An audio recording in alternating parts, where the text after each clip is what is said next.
طی سالهای اخیر در ساحه معارف ناحیه کوشانیان دیگرگونی‌های کلی روی کار آمدند.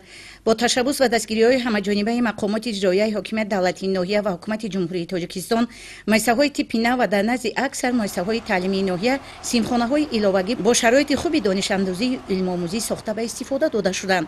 امروز هم این عمل نیک و سازنده به استقبال ارزنده از جشن 35 سالگی استقلال دولتی جمهوری تاجیکستان مرام تازه کسب کرده. تا روزهای جشن اکثر انشاءات ساحه معارف زینه به زینه موردی بهره برداری قرار داده می شوند. در نزد مؤسسه رقم 41 در جماعت دهاتی آریان با جلب صاحبکاران محل، کمیته پدر و مادران و حشر دسته جوانان مردمی دهه 8 سیمخانه ایلاوگی ساخته شده ایستاده است. یادآور می شویم که این مؤسسه از کهن‌ترین دبستان‌های ناحیه به شمار می رود که هنوز در میانه سالهای عصر 20 برای 400-500 نفر خواننده پیش بینی گردیده بود. در نتیجه زیاد گردیدن اهالی دهه سراب نرسیدن جای نشست و سیمخانه‌های فنی مشاهده گردیده، کمیته پدر و مادران و رهبریت مقامات اجرایی ناحیه به خلاصه آمدند که باید 8 سیمخانه ایلاوگی ساخته شود. این عمل اینک امروزها جریان گرفته. رهبریت مؤسسه مقصد گذاشتند که تا سال خوانش نو آن را پورا به استفاده قرار دهند و خوانندگان سال نوی خوانش را در سیمخانه‌های نو و زمانوی و مجهز با شرایط خوانش و دانش استقبال نمایند. بنابر نرسیدن جای نشست برای خوانندگان که سال خوانشی پیش آمد، ما 8 سیمخانه ایلاوگی بینای ایلاوگی در نقشه گرفتیم که تا 35 سالگی جشن استقلالیت جمهوری تاجیکستان تصمیمان همین است که باید سیمخانه ما پورا آماده باشند.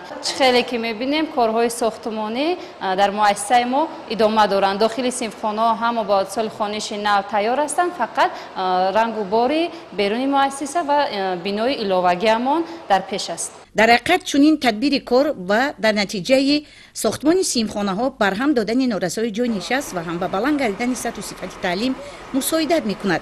امروزها خوانندگان این مؤسسه های تعلیمی با دانش خوب و اعلی در آزمون و المپیادها اشتراک فعالانه ورزیده سزاوار جایهای افتخاری میگردند. تعمیر و ترمیم سیمخانه ها که شماره آنها 24 عدد را تشکیل میدهند با آخر رسیده کارهای تجهیزانیدن و مجهز با واسطه های عیانی کابینت های فنی جریان دارد. اطلاع داده شد که همه کارهای تعمیری با یاری کمک مقامات اجرایی ناحیه و کمیته پدر و مادران شخصان سخاوت پیشه محل روی کار آمده به طور حشری دسته جمعانه اجرا کرده شدند. مصالح ساختمانی صفت اعلی داشته را انتخاب کرده از خدمت استاهای چیره‌دست ساختمانی نیز ثمراناب استفاده نمودند. قسمت زیادی کارهای ساختمانی به انجام رسیدن نیت و مقصد دارند که کارها هر چیز زودتر و با صفت بلند به انجام رسانند. باعث خوشنودی و سرفرازی است که امروزها دستور سپارش‌های رهبریت عالی کشور در سمت ساختمان مؤسسه‌های تعلیمی تیپ نو و سیمخانه‌های ایلاوگی در دوردست‌ترین دهه‌های روستاها پای عمل قرار داشته با شرایط تحصیل و فرا گرفتن خوانندگان به هنرهای گوناگون سطح سواد و دانش اندازی محصلین دقت ضروری روانه کرده شده است. معارفچیان ناحیه نظام معارف منظم و مستحکم را پیشه خود قرار داده و بلند برداشتن صفت تعلیم، اعتبار جدی دادن با آموزش زبان‌های خارجی و تربیت همه‌جانبه نسل نورس را پیشه دائمی قرار دادند.